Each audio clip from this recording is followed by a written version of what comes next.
Jiro était un gros laidron constamment harcelé à cause de son visage repoussant, jusqu'au jour où il se réveille en tant que la plus belle des femmes et prend sa revanche sur tous ceux qui s'étaient moqués de lui. Jiro se réveille un matin pour répondre au coup frappé à la porte par un livreur, et découvre qu'il s'est transformé en une magnifique jeune femme. 10 heures auparavant, il était encore un homme gros et peu attrayant travaillant à temps partiel dans un cybercafé. Lorsqu'un groupe de filles aperçoit son visage de cochon, l'une d'elles se souvient d'un horrible rendez-vous à l'aveugle et elle décide d'aller voir ailleurs. Jiro essaie de dire à son collègue de travail de s'activer dans la boutique, mais celui-ci l'ignore. Leur patron sort de son bureau et le collègue de Jiro se met aussitôt à lui passer de la pommade. Quand Jiro tente de rapporter à son patron la paresse de son collègue, il est traîné aux toilettes et menacé de se taire. Jiro est déjà habitué aux menaces et ne réagit même plus. La lumière en lui s'est éteinte, mais il continue quand même à travailler. Lorsque leur patron découvre qu'il manque 20 000 wons dans la caisse, le collègue de Jiro lui en fait porter la responsabilité. Pour aggraver les choses, en apportant une commande à un client, Jiro le percute accidentellement et renverse nourriture et boissons partout sur lui et par terre. Jiro est contraint d'assumer la responsabilité des 20 000 wons manquants, qui sont déduits de sa prochaine paye, en plus d'être forcé de payer le nettoyage à sec des vêtements du client. Jiro devient de plus en plus amer et rancunier. Il rentre chez lui écœuré par les événements de la journée et se défoulait sur un jeu vidéo en imaginant les visages de ceux qui l'ont harcelé ce jour-là, y compris une scène où son collègue empoche l'argent de la caisse. Au moins, dans le monde du jeu vidéo, il est immortel. Malheureusement, Jiro meurt et s'en prend rageusement à ses coéquipiers, c'est un vrai gamer dans l'âme. Épuisé, il s'effondre dans son lit et s'endort. Cependant, durant la nuit, il se met à transpirer abondamment et peine à trouver le sommeil. Le lendemain matin, en répondant au coup pressé d'un livreur à la porte, Jiro est stupéfait par sa nouvelle apparence et il faut admettre qu'il est vraiment séduisant. Jiro pousse un cri. Il examine son nouveau corps de plus près et, comme il s'y attendait, c'est un corps de rêve. Immanquablement, Jiro fait la première chose que tout homme ferait s'il se retrouvait dans la peau d'une femme, il se palpe. Cependant, son problème immédiat est qu'elle n'a pas de sous-vêtements. Elle prend alors la pire décision possible et demande conseil sur Internet. Elle rejoint un salon de discussion publique et annonce qu'elle s'est transformée en fille et demande où se procurer des sous-vêtements. Tout le monde dans le salon la rabroue, et l'un d'eux lui conseille de se faire interner dans un hôpital psychiatrique. Cependant, une personne se montre plus ouverte d'esprit. Elle envoie un message privé à Jiro et lui demande sa taille. Tout ce que Jiro sait, c'est que sa poitrine est naturelle et spectaculaire. Elle essaie d'envoyer quelques photos à son mystérieux bienfaiteur, mais celui-ci lui dit d'arrêter et de chercher sur Internet comment se mesurer soi-même. Jiro se mesure et obtient un 70G, son bienfaiteur n'en revient pas. En raison de sa taille, on lui conseille de se rendre dans une boutique spécifique qui pourrait l'accommoder. Cependant, n'ayant pas de vêtements appropriés, elle est contrainte d'enfiler une tenue cosplay en édition limitée, ce qui attire évidemment des regards indésirables. Jiro se rend nerveusement dans le magasin pour femmes et est submergé par la cherté de tout. Lorsqu'une vendeuse lui demande sa taille, elle annonce à voix haute que c'est du 70G.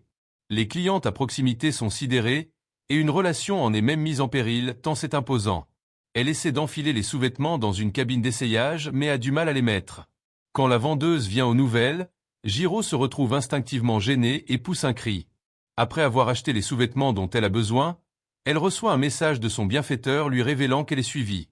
Peu après, elle aperçoit un garçon se faire brutaliser par 2 hommes plus âgés. Se souvenant de son propre passé de victime de harcèlement, elle les suit dans une ruelle, oubliant qu'elle n'est plus le colosse de 180 kg qu'elle était auparavant.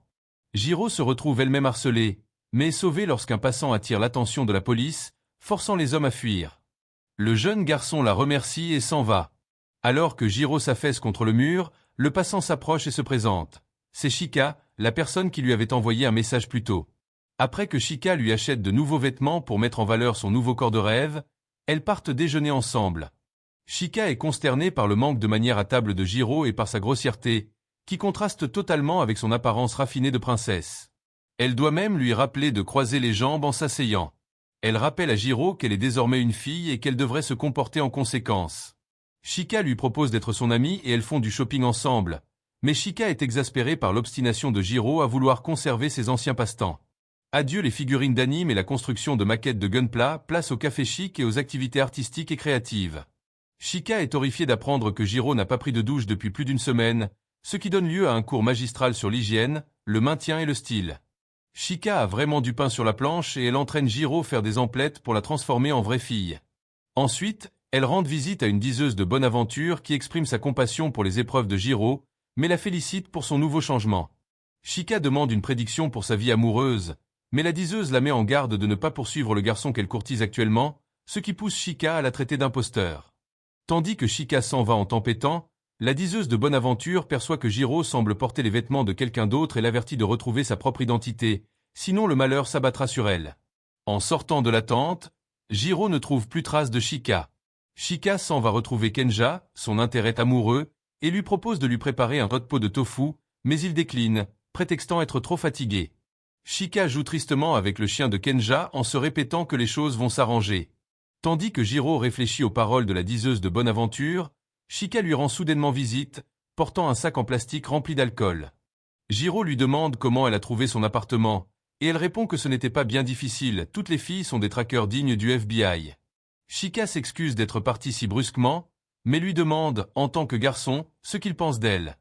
Jiro répond sans hésiter qu'elle est mignonne comme une petite sœur. Cela irrite Chika, car c'est exactement ce que son grand frère Kenja lui a dit. Chika passe la nuit sur place pendant que Jiro veille. Après une nuit entière de jeux vidéo, Jiro se réveille et est ravi de constater que Chika a préparé de la bouillie avant de partir. Le ventre plein, il peut maintenant s'attaquer au problème plus urgent de sa transformation en femme. Cependant, une préoccupation encore plus pressante surgit, l'argent. Son patron l'appelle pour lui demander pourquoi elle n'est pas venue travailler depuis 2 jours. Au téléphone, Jiro prétend être sa propre cousine. Jiro enrage d'avoir dû dépenser son argent durement gagné en vêtements alors qu'il aurait pu l'utiliser à des choses plus utiles, comme ses factures ou des figurines d'anime. Jiro se rend au cybercafé pour récupérer sa paye en se faisant passer pour la cousine de Jiro. Son patron et son collègue sont visiblement nerveux et excessivement accommodants en lui parlant, comme s'ils n'avaient jamais vu une femme de leur vie. Ce qu'ils ne savent pas, c'est qu'ils courtisent en réalité Jiro. Lorsque son collègue renverse accidentellement du café sur elle, Jiro est contrainte de se rendre aux toilettes pour se nettoyer, où elle réalise que la raison de leur comportement bizarre est qu'elle est attrayante. Jiro met ses nouveaux atouts à profit. Elle lâche une épingle à cheveux dans un urinoir et séduit son collègue pour qu'il aille la récupérer. Son patron l'invite ensuite à travailler à temps partiel au café, mais lorsque Chika l'appelle pour lui proposer un poste à temps partiel dans un magasin de proximité, elle accepte l'offre de Chika. Avant de partir, elle révèle que c'est son collègue la raison pour laquelle il manque de l'argent dans la boutique. Entre-temps, un médecin du nom de Kenja retrouve son supérieur et ils se rendent ensuite avec la petite amie de S, Minnie, au magasin de proximité. S entre seul dans la boutique et Jiro le reconnaît comme faisant partie du couple avec qui il avait eu des problèmes quelques jours plus tôt. Jiro peine à contenir sa colère en le servant avec insolence. Elle se souvient également d'un passé difficile avec S et jure de se venger. S se demande comment cette fille du magasin de proximité connaît son nom. Tandis que Jiro est bien éveillé et pense au passé, des années plus tôt, Jiro était une étoile montante de l'athlétisme et la fierté de son lycée. Un jour, S l'observe s'entraîner sur la piste, ce qui l'encourage à travailler encore plus dur dans ses études. Les coéquipiers de Jiro, jaloux de son succès et frustrés d'être constamment comparés à lui, le brutalisent sans merci. Lorsque l'un des bourreaux essaie de frapper S au visage, S lève la main et explique qu'il ne cautionne pas la violence. Malheureusement, le bourreau, lui, s'en moque. Après avoir été battus ensemble, Jiro et S deviennent de proches amis. Un jour, Jiro remarque que la main de S est toute enveloppée de bandages, bien qu'il taise l'origine de ses blessures.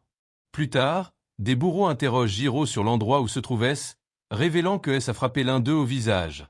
Jiro refuse de le trahir, ce qui lui vaut une raclée. Il voit S les surprendre à nouveau, mais celui-ci ne fait que le regarder avant de partir. Les bourreaux frappent Jiro aux jambes, lui en brisant une et ruinant sa carrière en athlétisme. Pour cela, il jure de se venger de celui qu'il croyait être son ami. Après l'avoir revu au travail, Jiro se confie à Chika, lui expliquant qu'il était d'autrefois un athlète prometteur et qu'il a été trahi par son ami au moment où il en avait le plus besoin. Chika est furieuse. Lorsque Jiro se lamente de se sentir impuissant à riposter, Chika l'encourage à être mesquine, lui faisant remarquer qu'elle est désormais une toute nouvelle personne. Ce soir-là, un Jiro animé par la vengeance complote contre S, qu'il imagine en train de mener la belle vie alors qu'il lui a si facilement ruiné la sienne. Il tient S responsable de ses malheurs actuels, mais réalise qu'il n'est plus Jiro, il est une beauté. Jiro dispose des armes et des outils nécessaires, alors il décide d'essayer de séduire S, puis de le larguer immédiatement pour lui faire connaître le sens de la trahison. Cependant, en le voyant le lendemain, Jiro panique et n'arrive pas à lui parler normalement. Jiro sollicite l'aide de Chika, soi-disant experte en séduction masculine, bien qu'elle précise plus tard qu'elle est surtout experte en recherche Google. Je vous l'avais dit, toutes les femmes sont des agents du FBI. Cependant, les conseils de Chika conduisent à des résultats désastreux. D'abord, elle conseille à Jiro de mettre en valeur son physique en se maquillant, mais elles en mettent beaucoup trop, rendant Jiro méconnaissable. Quand S la voit le lendemain, il est rebuté. Ensuite, Chika conseille à Jiro d'adopter une attitude mignonne et vulnérable, puisque tous les hommes semblent aimer les filles soumises. Cela se retourne contre elle car Jiro va trop loin et se présente en tenue de chat. Déconcerté par l'échec de toutes ces tactiques, Chika fait appel au dernier recours de Jiro, essayer de paraître sexy. Chika lui demande si elle a des clés USB pour sauvegarder quelques photos de référence, alors Jiro lui tend à contre-cœur quelques figurines d'anime qui sont en réalité des clés USB déguisées. Le lendemain, Jiro revêt une robe moulante et décolletée, mais cela ne fait aucun effet sur S. En revanche, cela attire deux hommes au hasard dans la boutique qui l'accusent de s'habiller ainsi pour appâter des hommes comme eux. Heureusement, S vient à son secours en prétendant qu'ils sortent ensemble, ce qui réussit à éconduire les deux hommes. L'expérience rend S amoureux d'elle. Plus tard, en voyant Jiro travailler avec ardeur, il se souvient du Jiro travailleur qu'il connaissait au lycée. Quand il rentre chez lui, il est révélé qu'il est en réalité le frère de Chika, la fille qui essaie précisément d'aider Jiro à se venger de lui. Ce soir-là, Jiro déplore l'échec de ses tentatives de vengeance, mais en se remémorant le temps passé avec Chika, il réalise qu'il s'amuse vraiment beaucoup en tant que fille. Cette nuit-là, Jiro fait un rêve mettant en scène une poursuite effrénée, une infirmière, un homme et un collier. Elle se réveille en sueur, mais en regardant par le balcon, elle aperçoit le même collier que dans ses rêves. À sa stupéfaction, S l'invite à dîner, tout en ignorant les appels de sa petite amie Minnie. Jiro accepte de sortir avec lui, faisant ainsi de S un infidèle, peu importe son apparence. Les deux boivent ensemble et S se présente comme résident d'un hôpital local, tout en continuant d'ignorer les appels de Minnie. Lorsque Jiro l'entend parler à un autre homme, S mentionne son frère Jiro. Jiro complote alors de le séduire et de semer la discorde entre eux.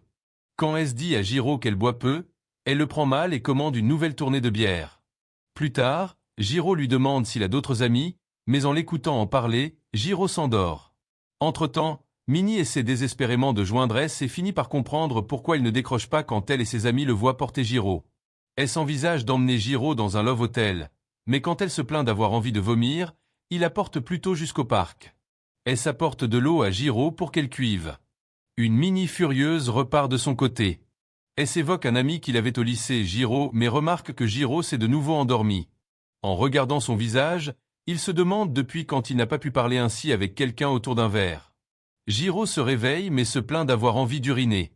Elle entre accidentellement dans les toilettes pour hommes et, quand S part à sa recherche, un agent d'entretien le chasse. Jiro s'endort sur les toilettes et fait de nouveau un rêve à propos du collier. Le corps de la fille qu'elle incarne est celui de Junko, une infirmière qui a découvert un complot grâce à la clé USB cachée dans le collier.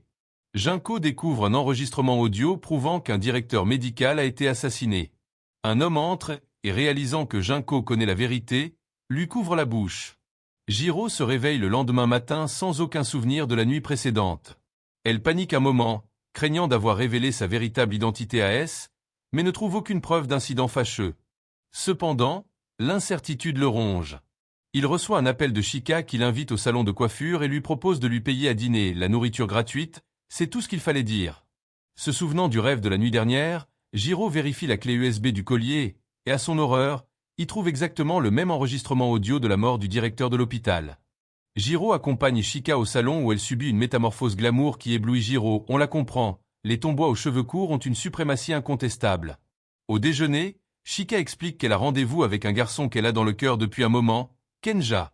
Chika poursuit en expliquant que, enfant, sa famille était aisée, mais que son père, un directeur médical, avait mis fin à ses jours après avoir été impliqué dans un scandale. Elle et son frère avaient alors été recueillis par le directeur suivant, et ils résident dans son sous-sol à ce jour. Cette histoire semble bien trop familière à Jiro. Entre-temps, Minnie rend visite à S à l'hôpital pour lui demander des explications sur le fait qu'il ne répondait pas à ses appels la nuit précédente, et elle demande avec qui il était. Ne souhaitant pas s'expliquer davantage, S rompt avec elle sur le champ.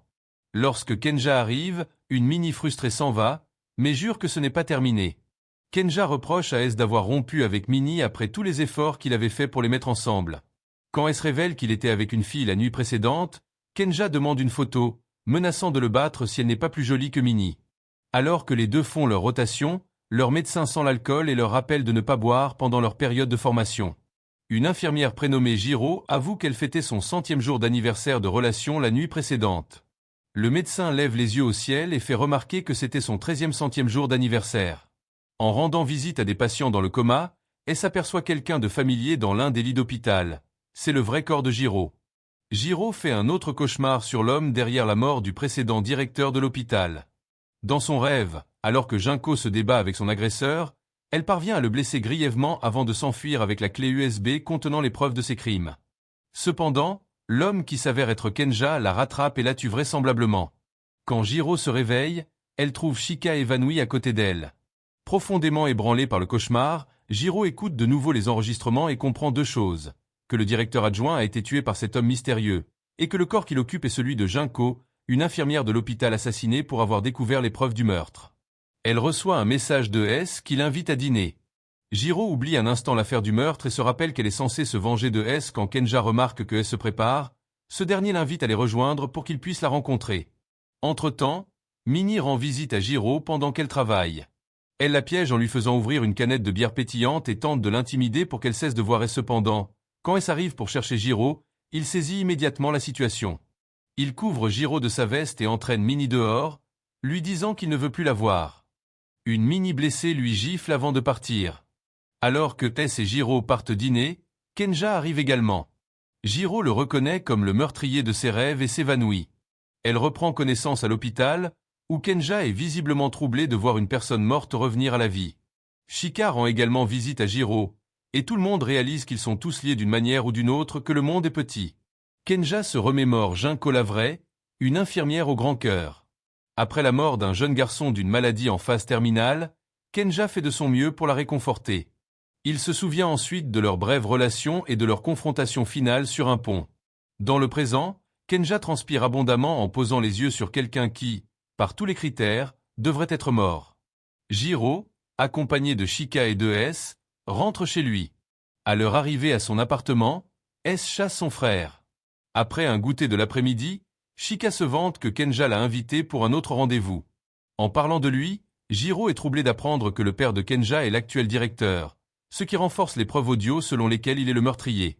Jiro prie Chika de lui en dire plus sur cet incident, mais elle refuse d'en dire davantage. Ce qui l'importe davantage, c'est de savoir ce qu'elle va porter pour son rendez-vous ce soir-là. La persistance de Jiro finit par payer, et Chika lui explique son histoire avec Kenja. Kenja était un vieil ami de la famille et c'est lui qui les a contactés en premier au sujet de la mort de leur père. Elle s'est précipitée à l'hôpital aussitôt, tandis que S est arrivé en retard. Les yeux de Jiro, ou plutôt de Jiro dans la peau de Junko, s'écarquillent quand il apprend la vérité. Le jour où il était en train de se faire rouer de coups, S avait appris que son père venait de décéder subitement. S s'était précipité à l'hôpital, mais avait vu Jiro en train de se faire battre. Il avait immédiatement prévenu l'entraîneur avant de retourner à l'hôpital, mais l'entraîneur avait été contraint de répondre à un appel du proviseur. Tout l'incident était la conséquence de S ayant frappé l'un des bourreaux de Jiro au visage, ce qui les avait incités à se venger. Quand Chika s'endort, Jiro parcourt de nouveau les preuves sur la clé USB et découvre une photo de Chika avec le précédent directeur. Elle confirme plusieurs détails. Le père de Chika a été faussement accusé de détournement de fonds, et sa mort a été maquillée en suicide. Le coupable du meurtre est Kenja, le fils de l'actuel directeur. Jiro décide d'informer Chika de tous les détails le matin et de découvrir la vérité ensemble. Le lendemain matin, Jiro découvre que Chika lui a préparé à manger par souci pour sa santé. Cependant, à son horreur, elle a emporté le collier USB avec elle pour son rendez-vous avec Kenja. Kenja remarque la clé USB pendue au cou de Chika jackpot. Reconnaissant le collier, Kenja complote pour le lui dérober. Il invite Chika à un spectacle de feux d'artifice à Gouachon, et elle accepte avec enthousiasme. Entre-temps, une Jiro paniquée tente frénétiquement de les contacter, elle et S, mais ni l'un ni l'autre ne répond. Chika a mis son téléphone en mode silencieux, et S est occupée à faire ses rondes à l'hôpital. Sur la route du spectacle de feux d'artifice, Kenja drogue Chika avec la dernière chose qu'elle soupçonnerait d'être droguée, une canette de bière. Chika s'évanouit et Kenja la conduit vers l'ancien service de l'hôpital. Il la porte à l'intérieur et quand Chika reprend ses esprits, elle réalise qu'ils sont dans le vieux bureau de son père. Elle lui demande frénétiquement ce qu'ils font là, mais Kenja n'est pas intéressé par cette question. Kenja l'interroge sur le collier, Et quand il apprend que c'est un cadeau de son ami Jiro, il fouille dans son sac. Il trouve amusant qu'elle ait cru avoir de la chance ce soir. Il s'empare de son téléphone et manipule Jiro pour qu'il vienne à leur emplacement. Kenja révèle sa véritable nature à Chika, exprimant son mépris pour son père pour tous les ennuis et les traditions étouffantes qu'il leur a imposées. Chika se souvient de la façon dont Kenja avait pris soin d'elle et de son frère après la mort de son père. Elle ne le reconnaît plus. Jiro prend un taxi et fonce vers l'hôpital, et à son insu, une mini-jalouse la suit. Quand Jiro arrive dans l'ancien service, elle reçoit un message de Chika expliquant que Kenja viendra la chercher à son arrivée. Quand elle s'avance vers l'ancien service, Kenja prétend que Chika cherche un vieux souvenir de son père dans son ancien bureau. Jiro entre dans l'ancien service avec lui, ce qui pousse une Mini en colère à appeler S pour l'informer que Jiro le trompe. Une fois à l'intérieur, Jiro voit Chika ligoter et reçoit un coup de batte de baseball sur la tête. Alors que sa vision s'obscurcit, la dernière chose qu'elle voit est Kenja prêt à tuer Chika. Kenja révèle la vérité à Chika. Son père, le directeur Han, ne s'est pas suicidé, c'est lui qui l'a tué. Il explique que, 10 ans plus tôt, le secteur autour de l'ancien service était en cours de rénovation, mais qu'un site classé protégé a été découvert, bloquant la construction et la rénovation. Cet imprévu a coûté une fortune en pénalité au père de Kenja et de Chika, mais ni l'un ni l'autre ne fit quoi que ce soit pour régler le problème du site protégé. Kenja, animé d'ambition grandiose de devenir le seul propriétaire de l'hôpital, avait pris les choses en main. La société de construction avait proposé de poursuivre les rénovations quand même et de risquer un procès si Kenja acceptait de tuer un certain patient, le fils d'une famille aisée. Kenja avait accepté, et la construction avait finalement été menée à bien. L'hôpital avait connu un succès retentissant, mais le directeur Han avait découvert des preuves des crimes de Kenja et menacé de tenir une conférence de presse pour exposer ses méfaits au monde. Ce n'est vraiment pas la meilleure idée que d'annoncer ça à un meurtrier. Kenja tua le directeur Han et fabriqua une note de suicide. Alors qu'il s'apprête à envoyer Chika rejoindre son père, il se demande comment Jiro, ou plutôt Junko, a survécu après avoir été étranglé et jeté dans une rivière en furie. Pendant qu'il est distrait, Chika parvient à se libérer et à détruire sa seule injection létale. Il l'assomme, mais est frustré de devoir en préparer une autre. Pour une raison étrange, il embrasse Jiro avant de partir. Entre-temps, elle se demande si la Jiro-alité est la même Jiro du lycée. Quand on lui demande d'aller chercher du glucose au 4e étage, il est surpris d'y trouver Kenja. Quand S lui demande ce qu'il fait là un jour de congé, Kenja prétend avoir un rhume et chercher des médicaments. S, inconscient des enjeux, l'invite à boire un verre avec Jiro et Chika le lendemain, et il accepte. Kenja revient et ruine les tentatives de Jiro de contacter de l'aide. Il fracasse le téléphone devant elle, anéantissant à la fois ses espoirs et son forfait mobile. Kenja administre une injection létale, espérant ne plus avoir à voir le visage de Jiro. Alors que le séjour de Jiro dans le corps de Junko touche à sa fin, son propre corps commence à montrer des signes de vie. Kenja transporte le corps de Junko vers le même pont où il l'avait jeté quelques semaines auparavant. La vérité de cette nuit fatidique est révélée. Après que Kenja s'est débarrassé du corps de Junko d'un pont, Jiro, qui se trouvait au même pont quelques minutes plus tard pour mettre fin à ses jours, le voit flotter dans la rivière. Il tombe accidentellement à l'eau et se résigne à son sort, mais en se remémorant son passé difficile, il décide d'essayer de sauver Junko. Il nage jusqu'à la surface, sort le corps de Junko de l'eau et tente de la ranimer. Cette nuit-là, leurs vies sont inexplicablement liées par les mains du destin, déclenchant ainsi sa transformation. Plus tard cette nuit-là, après avoir été informé qu'il devait participer à une opération le lendemain, S consulte enfin son téléphone pour prévenir les autres que la soirée est annulée. Cependant, il découvre plusieurs appels manqués de Jiro, dont un message vocal de Mini rapportant une prétendue infidélité de Jiro. Intrigué, il essaie de rappeler le numéro. Chika reprend conscience, et en voyant les seringues vides sur la table, elle craint le pire pour Jiro. Elle reçoit un appel de S et le supplie de venir la sauver de Kenja. S pense d'abord que Chika lui fait une blague et ne prend pas au sérieux son véritable appel à l'aide. Quand l'appel se coupe brusquement, il réalise que c'est peut-être sérieux. Kenja revient, lui arrache le téléphone des mains, prépare une autre dose de l'injection et, avant de l'administrer à une Chika impuissante, lui dit de saluer son père de sa part. Alors que le contenu de la seringue pénètre dans les veines de Chika, Jiro se réveille dans son ancien corps. Il est de retour en piste. Il sort en courant de la chambre d'hôpital, heurtant au passage une infirmière prénommée Jiro. Pour une raison étrange, il se précipite immédiatement à la recherche du corps de Junko, mais se souvient que Chika a été laissé seul avec Kenja et il fonce vers l'ancien service. Jiro s'arme d'un tuyau en métal et entre dans l'ancien service juste à temps pour voir Kenja porter le corps de Chika. Entre-temps, Un S inconscient et peu attentif explore les abords du pont où il voit le corps de Junko. Kenja est d'abord déconcerté de voir Jiro, mais réalise rapidement que Jiro est au courant de ses crimes. Il l'attaque, mais surestime grandement son propre athlétisme, et Kenja le maîtrise facilement. Kenja gifle et interroge Jiro à répétition, lui demandant comment il est au courant de ses activités illégales. Quand Jiro révèle qu'il connaît le contenu de la clé USB, Kenja jette le collier par terre et l'écrase avec le tuyau en métal. Jiro menace de le dénoncer à la police, et Kenja l'invite à essayer. Il envoie Jiro valser à travers la pièce, mais Jiro ne plaisantait pas, Kenja va aller en prison. En effet, quelques heures plus tôt, sur le chemin de l'hôpital, Jiro s'était arrêté au commissariat et y avait déposé les preuves des crimes de Kenja, qu'il avait copiées sur ses précieuses clés USB en forme de figurines d'anime. Peu après, Jiro perd connaissance suite à une perte de sang. Kenja transporte Jiro et Chika vers le même pont qu'avant, qui commence décidément à devenir un terrain de décharge de cadavres populaires. Pendant ce temps, la police finit d'analyser les preuves apportées par Jiro et mobilise des hommes pour se rendre à l'hôpital et appréhender Kenja. Kenja peine à soulever Jiro par-dessus la rambarde du pont, mais au dernier moment, Jiro parvient à reprendre conscience et se libère. Kenja essaie désespérément de l'enjamber par-dessus le pont, mais S arrive en portant le corps de Junko. Un Kenja paniqué réalise que ses plans s'effondrent. Junko est revenu d'entre les morts non pas une, mais 2 fois. Il fixe le visage de Junko, qui se transforme soudainement en une vision horrifiante et tordue. Jiro fait basculer Kenja par-dessus la clôture, mais essaie de ne pas le laisser tomber pour qu'il puisse répondre de ses crimes. Quand Kenja aperçoit une apparition fantomatique de Junko s'approcher de lui, il essaie frénétiquement de fuir, faisant perdre sa prise à Jiro, et Kenja tombe dans la rivière. Jiro plonge derrière lui pour le sauver. Kenja ouvre les yeux et voit l'apparition de Junko lui donner un baiser. Quand il reprend connaissance, il réalise que c'était simplement Jiro lui faisant du bouche à bouche. Jiro réussit à ramener Kenja sur la rive juste au moment où la police arrive.